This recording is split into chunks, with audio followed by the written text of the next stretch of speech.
2 cups. One can quietly support your body every single morning.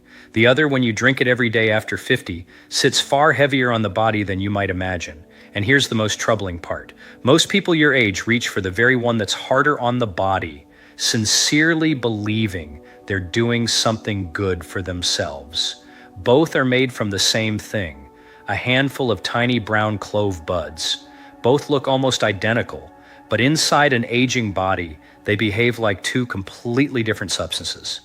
What was good for you at 40 can turn out to be too strong at 65. And what seems weak and useless can actually be exactly what your body needs today. And here's the trouble.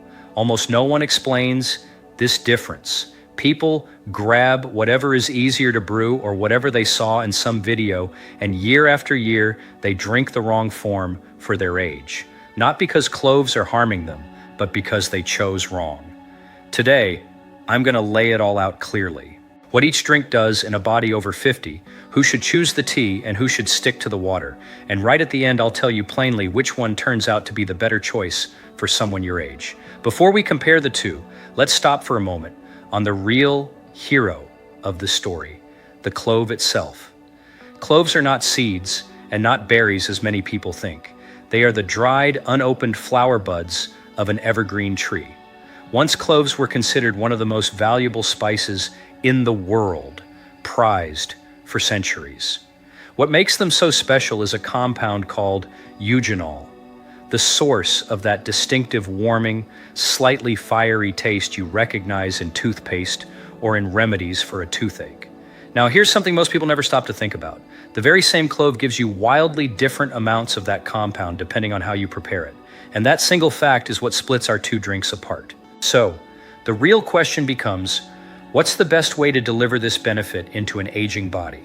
Through tea or through water? Let's start with the tea because it's more familiar to most of us. It's simple to make. You pour boiling water over a few clove buds and let them steep for 5 to 10 minutes. And this is the key thing to understand. The high heat acts almost like an extractor.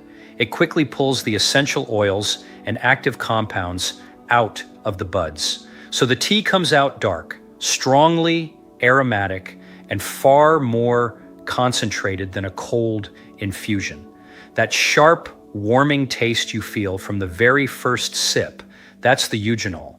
And there's a lot of it in the cup. For some people, that's a real plus. Warm clove tea soothes the throat and helps with congestion when you're coming down with something. And it creates a comforting ritual that many people enjoy on a cold morning.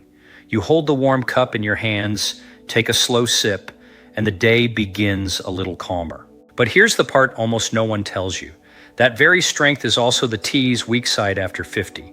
The more concentrated the eugenol, the more noticeably the drink is felt by the body. And our bodies with age simply don't process substances as quickly as they once did. What we handled easily at 40 now asks for more caution at 65. So for some older adults, a very concentrated clove tea can be harder on digestion.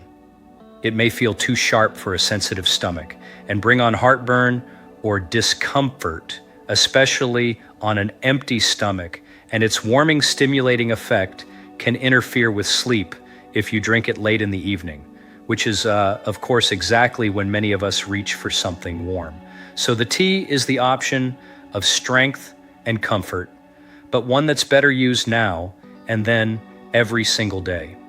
Before we get back to the video, I'd like to ask for a small favor. 99% of viewers watching right now haven't subscribed yet. If you appreciate content like this and want to see more videos in the future, please subscribe and leave a like. Your support helps the channel grow and allows us to keep sharing valuable information. Thank you. Now let's continue. Now the second drink, and this is where it gets interesting because clove water breaks almost every rule you'd expect.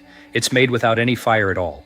You drop just 2 or 3 whole clove buds into a glass of room temperature water and you leave them to steep overnight, 6 to 8 hours.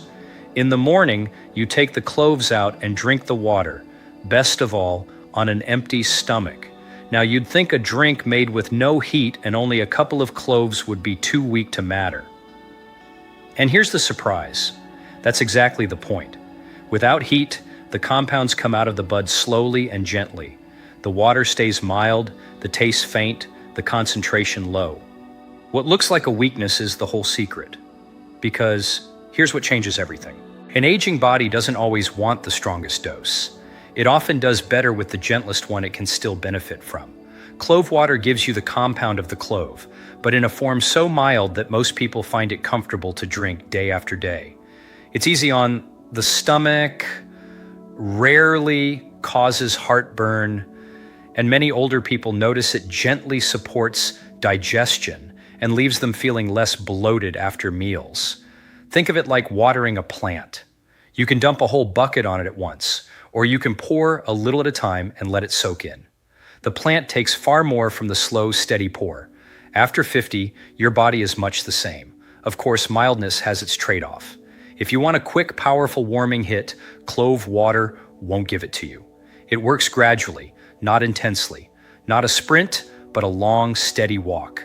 But by our age, most of us have learned that the steady, long road tends to be the more reliable one. So, let me put the two side by side in one clean picture, so it sticks. The tea is the strong, fast, occasional remedy, your friend on a cold or congested day. The water is the mild, steady, everyday companion, gentle enough to make a quiet morning habit. Strength and speed on one side, comfort and consistency on the other. And for our age, that second side almost always wins. But before I name the winner, I have to stop and tell you something serious. And please pay close attention here, because it matters more than the choice between tea and water. Cloves, despite being completely natural, are not right for everyone. If you have diabetes, or if you take medication regularly, especially drugs for blood pressure, or for thinning the blood, please discuss daily clove use with your doctor first. Cloves can interact with certain medications, and your doctor knows your body and your prescriptions in a way no video ever can. This isn't a reason for fear. Caution here simply matters more than any trend for folk remedies. And one more thing that matters more than people realize, and this one can be dangerous if you get it wrong.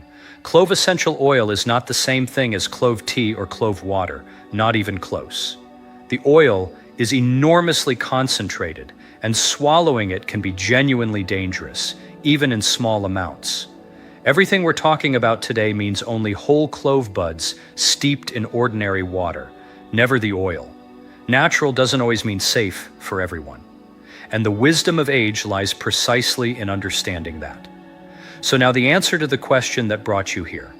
For the overwhelming majority of people after 50, as a daily calm, supportive habit, the better choice is clove water.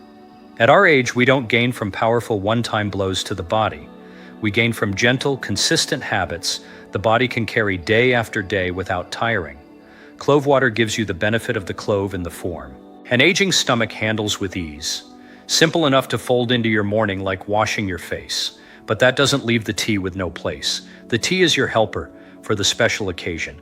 A cold, a congested chest, a raw and damp day when you truly need to warm yourself from within.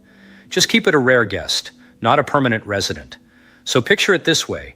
Clove water is your reliable companion for every day, calm and quiet. Clove tea is the strong remedy you pull down from the shelf only when you truly need it.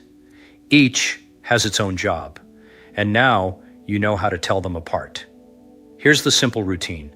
In the evening, drop 2 or 3 whole cloves into a clean glass of room temperature water.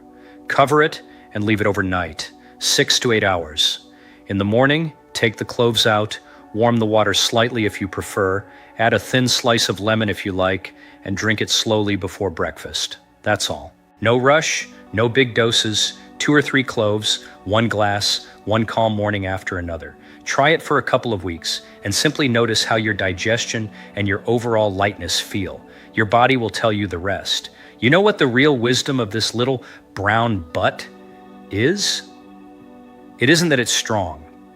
It's that it teaches us something about age itself.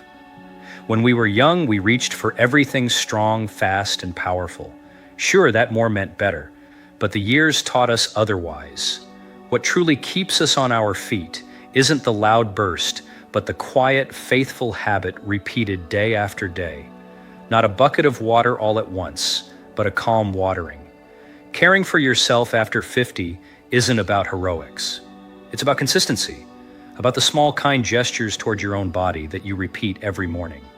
So tomorrow morning, when you take this warm glass in your hands, remember, you're not doing something grand, you're doing something right.